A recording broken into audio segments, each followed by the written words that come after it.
Ukisema haujui kuomba, tatizo sio ulimi wako, tatizo ni mazingira yako. Hakuna mtoto anayejifunza kuongea kwa kusoma vitabu. Mtoto mdogo anajifunza kuongea kwa kuwasikia wengine wanavyoongea. Kwa hiyo nawe ukitaka kujifunza kuomba kwa ufanisi kabisa, unatakiwa ujiungamanishe na kundi la waombaji wanaoomba kwa ufanisi.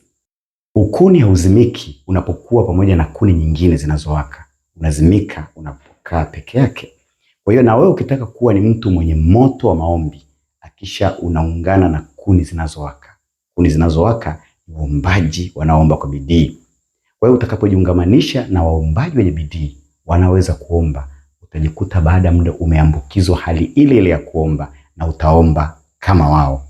Kwa hiyo kama unajiona kwamba huwezi kuomba hata dakika 5, huna nguvu ya maombi, tafuta waombaji wenye nguvu na utaona hali yako ikibadilika kabisa. Kama video hii imekuwa msaada, share, like, lakini pia comment. Mungu